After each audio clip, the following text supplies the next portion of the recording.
all that we have invented, the symbols in the church, the rituals, they're all put there by thought. Thought has invented these things. Invented the Savior, invented the temples in India and the contents of the temples. Thought has invented all these things called sacred. You can't deny that.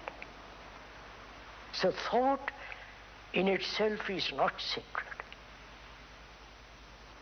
And when thought invents God, God is not sacred.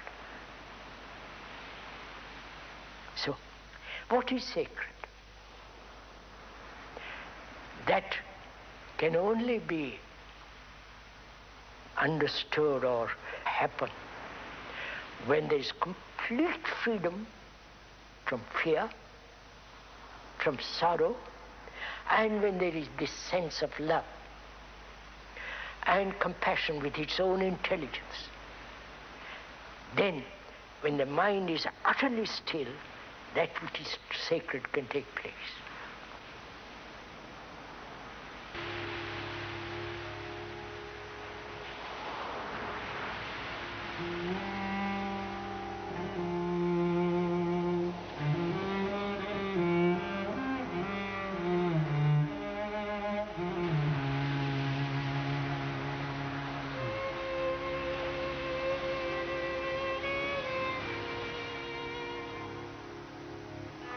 It was a late summer afternoon.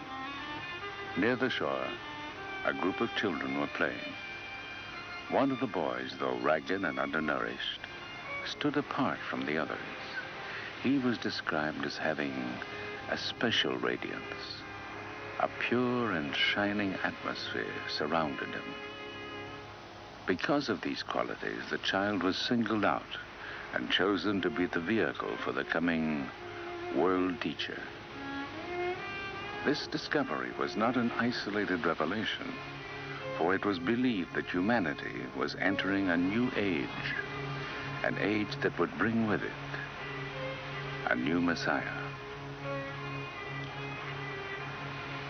During the early decades of the 19th century, science was beginning to replace religion as the savior of humanity. As the monolithic church splintered, new organizations emerged, offering a balance between science and religion. One of the many new groups, the Theosophical Society, spread rapidly throughout the world. Founded by Russian-born Helena Petrovna Blavatsky and the American Henry Steele Olcott, its objectives were to seek truth in the ancient religions of the East, to investigate the unexplained laws of nature, and to promote universal brotherhood. So attractive were these ideals that by 1881, the Society had become a worldwide institution with over 100,000 enthusiastic members. Helena Blavatsky was a deep student of metaphysical lore and was sought after by those who believed her to possess psychic powers. Derided by some as a charlatan, she was, however, a serious writer, and in 1888 published her greatest work, 2 tremendous volumes entitled The Secret Doctrine. Annie Besant, a young journalist, was asked to analyze the work for London's Review of Reviews. Turning the pages, she was dazzled by what she read. To her, disjointed facts were now seen as parts of a mighty whole, and the puzzles, riddles, and problems of her life seemed to disappear. Within weeks, Annie Besant made a lifelong commitment to theosophy. This sudden step was not out of character for the impetuous Mrs. Besant. She was already well known to Victorian England as an orator, educator, energetic feminist, and a pioneer on behalf of the emerging labor movement. She organized a strike of match girls at Bryant and May's factory. Her sense of social justice led her to become a Fabian socialist along with Sidney Webb, George Bernard Shaw, and Ramsay MacDonald. After Blavatsky's death, Annie Besant became head of the society and the most influential force for the theosophical ideal. It was she who forged Blavatsky's unwieldy philosophy into a popular movement. Many of the world's religions speak of a hero or savior who appears in a time of crisis to help mankind. In The Secret Doctrine, Blavatsky described how such a teacher would define truth in terms suitable for a new civilization. Over the years, this theme had been developing in Besant's mind.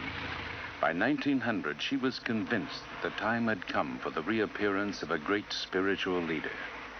Even now, she was lecturing in India, Europe, and the United States on the coming of a world teacher. Expectations were spreading throughout the society, and thousands thronged to hear her lectures. Charles Webster Leadbeater was another leading member of the society. He and Besant worked closely together and seemed to complement each other, as Alcott and Blavatsky had done years earlier. The year was 1909. C.W. Leadbeater had moved to India and was now living at Adyar, the theosophical headquarters near Madras. Each day he would stroll with a group of friends along the beach on the Bay of Bengal. It was there that the young Jiddu Krishnamurti was discovered. In spite of the child's thin, uncared-for appearance, Leadbeater saw a quality so remarkable that he announced that this Brahmin boy would fulfill the long-awaited prophecy. Krishnamurti was to be prepared as a vehicle for the world teacher.